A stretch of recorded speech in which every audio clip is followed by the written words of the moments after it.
देखिए, पंजाब में तो मुस्लिम लीग नून ने मैदान मार लिया। सिंध में मुस्लिम पीपल तहरीक इंसाफ ने आसफा भुट्टो जरदारी की दफा बहुत शोर मचाया कि हमारे बंदे को विड्रॉ कर लिया गया है, उसको अगवा कर लिया गया है।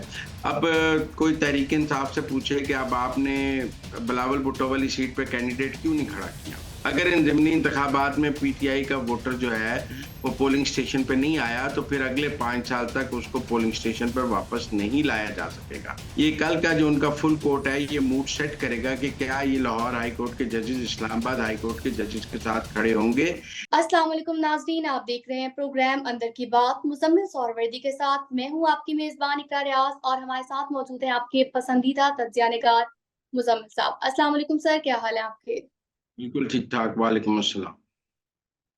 सर, सबसे पहले बात करेंगे ज़िमनी इंतखाबात की। तो आज ज़िमनी इंतखाब हो ही गए हैं, बहुत ही ज़्यादा शोर-शराबा था इस मुतालिक और अब रिज़ल्ट्स आना भी शुरू हो जाएँगे और कुछ के तो आ भी रहे हैं। तो सर, इस मुतालिक अंदर की बात क्या है? क्या देख रहे हैं, किसका पलड़ा भारी रहेगा? देखिए, पंजाब में तो मुस्लिम लीग नून ने मैदान मार लिया। और जो 8 फरवरी को आप सारे सवाल कर रहे थे कि मुस्लिम लीग नून की 17 सीटें हैं, 12 सीटें हैं, जो लोग मुखालफिन कह रहे थे, तो अभी तो उन्होंने 17 फिर जीत ली ना, एक ही दिन में ज़िमनी इंतखाब में। तो एक तो मेरे ख़्याल में जो 8 फरवरी का नैरेटिव था, वो काफ़ी हद तक डैमेज हुआ, क्योंकि पंजाब में मुस्लिम लीग नून ने अक्सरियती सीटें जीत लीं। चौधरी परवेज़ इलाही फिर हार गए, मोनस इलाही हार गए और मुस्लिम लीग नून ने अक्सरियती सीटें पंजाब से जीत लीं। सिंध में मुस्लिम पीपल तहरीक इंसाफ ने आसफा भुट्टो जरदारी की दफा बहुत शोर मचाया कि हमारे बंदे को विड्रॉ कर लिया गया है, उसको अगवा कर लिया गया है।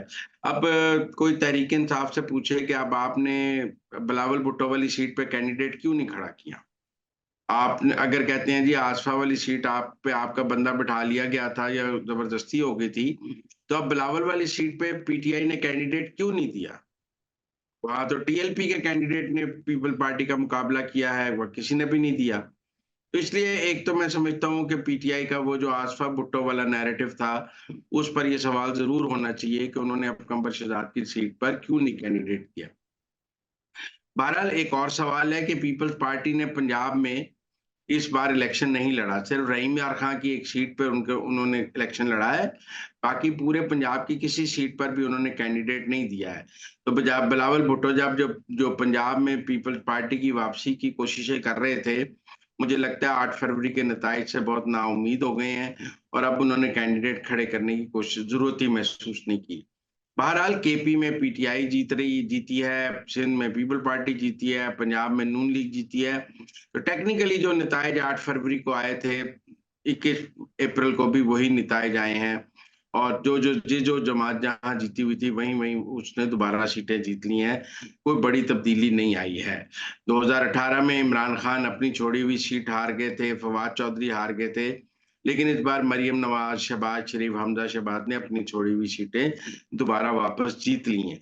लिहाज़ा किसी हद तक तो मैं समझता हूँ 8 फरवरी वाला जो शोर था, वो अब तहरीक इंसाफ को ये जवाब देना चाहिए कि क्या 21 अप्रैल को क्या हुआ? पीटीआई का वोटर नहीं निकला, वोटिंग की शरह कम रही और मैं समझता हूँ पीटीआई का वोटर बहुत डिप्रेस हो गया है। इसीलिए हमने देखा है कि लाहौर में, कसूर में, भक्कर में, कहीं भी पीटीआई का वोटर नहीं निकला है। पीटीआई के वोटर को शायद समझ आ गई है कि अब वो उसकी पार्टी इक़्तिदार में नहीं आ सकती, लिहाज़ा उनका अब कोई चांस नहीं है, लिहाज़ा वोटर उनका घर से ही नहीं निकला। ये पहली स्टेज होती है, जब वोटर आपसे डिसएसोसिएट हो जाता है। पीपल्स पार्टी के साथ भी पहले मरहले पे यही हुआ था कि उनका वोटर पोलिंग स्टेशन पे नहीं आया था। फिर आहिस्ता-आहिस्ता वोटर पार्टी से दूर हो गया, पीपल्स पार्टी के केस में हमने यही देखा। अगर पीटीआई का वोटर पीटीआई से दूर हो जाएगा, तो फिर पीटीआई का वोटर आहिस्ता-आहिस्ता अब पहले पोलिंग स्टेशन पे नहीं आएगा, फिर आहिस्ता-आहिस्ता पार्टी से दूर हो जाएगा। अगर इन ज़िमनी इंतखाबात में पीटीआई का वोटर जो है, वो पोलिंग स्टेशन पे नहीं आया, तो फिर अगले 5 साल तक उसको पोलिंग स्टेशन पर वापस नहीं लाया जा सकेगा। बहरहाल ये ज़िमनी इंतखाब बहुत सी सियासी जमातों के लिए बहुत सा पैगाम दे रहा। सर, आगे बढ़ेंगे और बात करेंगे कि एक दफा फिर से शब्बीर गुज्जर को गिरफ्तार कर लिया गया है। तो इस गिरफ्तारी को स्पेशली ज़िमनी इंतखाबात वाले दिन आप कैसे देखते हैं? उनको पहले भी कई दफ़ा गिरफ्तार किया गया है, उनकी एक क्रिमिनल हिस्ट्री है। बहरहाल पीटीआई के लोग पकड़े जाते हैं, कुछ 9 मई में पकड़े जाते हैं। ऐसा नहीं होना चाहिए, मैं इसको सपोर्ट नहीं करता हूँ। मेरे ख़्याल में ये सिलसिला अब बंद हो जाना चाहिए। अब तो पीटीआई के वोटर ने भी अपनी पीटीआई का साथ छोड़ दिया है, तो हुकूमत को भी पीटीआई की जान छोड़ देनी चाहिए। सर, सियालकोट में जो वाक़या पेश आया है, उस पे अज़मा बुखारी की जानिब से भी काफ़ी शदीद रद्द-ए-अमल दिया गया है और वज़ीर दिफ़ा हसन इकबाल की जानिब से भी शदीद रद्द-ए-अमल दिया गया है। उनकी जानिब से कहा गया है कि जो हमारे कारकुन को मारा गया है पीटीआई कारकुनान की जानिब से, तो इस पर सख्त एक्शन लिया जाना चाहिए।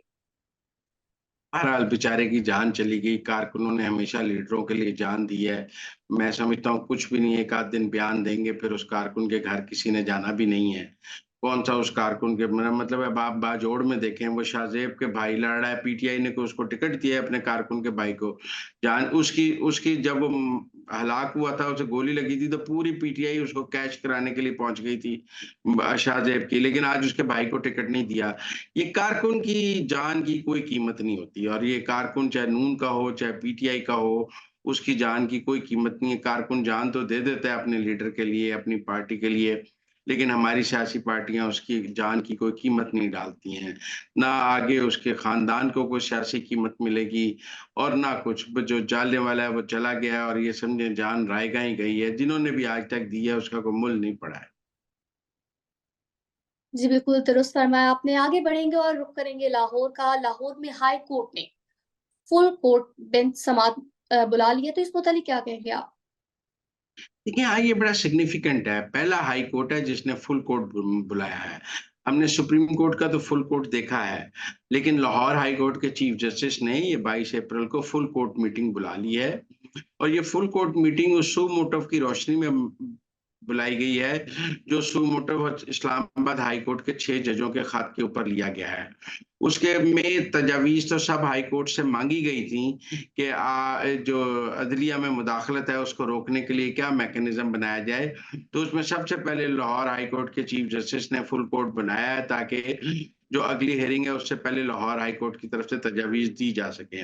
अब ये बड़ी दिलचस्प बात है, क्या लाहौर हाई कोर्ट की तरफ से भी कोई चीफ जस्टिस को कुछ जज खत लिखेंगे या सिर्फ़ तजावीज़ देंगे? ये कल का जो उनका फुल कोर्ट है, ये मूड सेट करेगा कि क्या ये लाहौर हाई कोर्ट के जजेस इस्लामाबाद हाई कोर्ट के जजेस के साथ खड़े होंगे या इस्लामाबाद हाई कोर्ट के जजेस के साथ नहीं खड़े होंगे।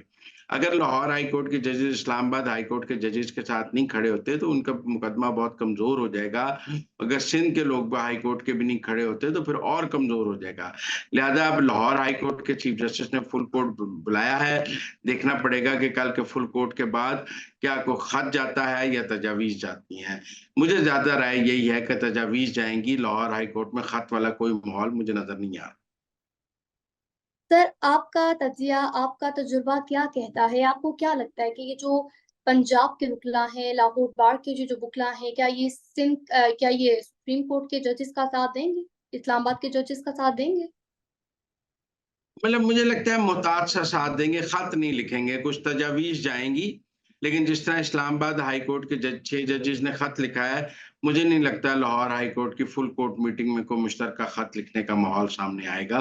कुछ तजावीज़ जा सकती हैं कि जी वो कहेंगे कि हमारे जजेस की ये राय है कि अदलिया में मुदाखलत के लिए ऐसे-ऐसे प्रिवेंटिव मेजर्स लेने चाहिए, लेकिन वो जो खत वाली बात है, वो मुझे नज़र नहीं आती।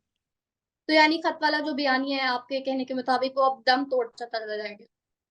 नहीं, दम तोड़ता तो नहीं, मुझे लगता है लाहौर हाई कोर्ट से खत नहीं जाएगा।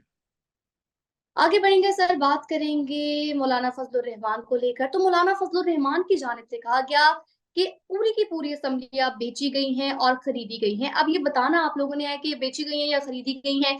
उनकी जानिब से ये कहा गया है कि बताया जाए कि 70 अरब या 80 अरब रुपए की बलूचिस्तान की पूरी असेंबली खरीदी गई है या फिर बेची गई है। इस मुतालिक अंदर की बात क्या है? ऐसी क्या नौबत आ गई कि वो अब खुल के सामने बयान कर रहे हैं तमाम चीज़ें? मौलाना फजल रहमान 2 किश्तियों के सवार हैं। वो एक तरफ अपोज़िशन की तरफ से भी खेल रहे हैं और दूसरी तरफ हुकूमत की तरफ से भी खेल रहे हैं।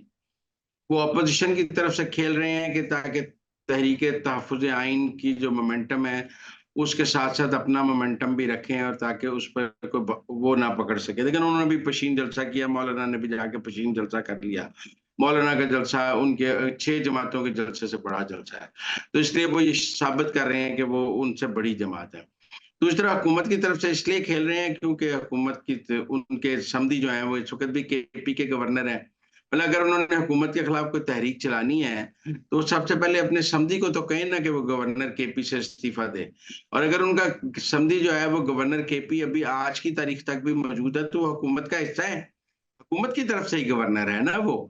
तो मेरे ख्याल में केपी में वो हुकूमत के साथ हैं और बलूचिस्तान में वो अपोजिशन में है, क्योंकि बलूचिस्तान में वो सबसे बड़ी सियासी जमात है, लेकिन वहां नून लीग और पीपल पार्टी ने मिलकर हुकूमत बना ली है, तो मौलाना आउट हो गए हैं। लेकिन केपी में उनके पास गवर्नरशिप है, लिहाजा आपको नजर आएगा कि केपी के अंदर उनकी राय और है, बलूचिस्तान के अंदर उनकी राय और है, पंजाब और सिंध में उनकी पोजीशन वैसे ही बहुत कमजोर है।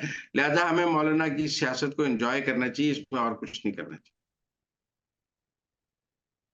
सर यहाँ पे मैं जानना चाहूंगी, आई एम श्योर हमारे नाज़रीन भी जानना चाहेंगे कि मौलाना फजलुर रहमान इस वक्त क्या चाह रहे हैं, उनकी दिली ख्वाहिशात क्या हैं, वो दोनों तरफ से क्यों खेल रहे हैं।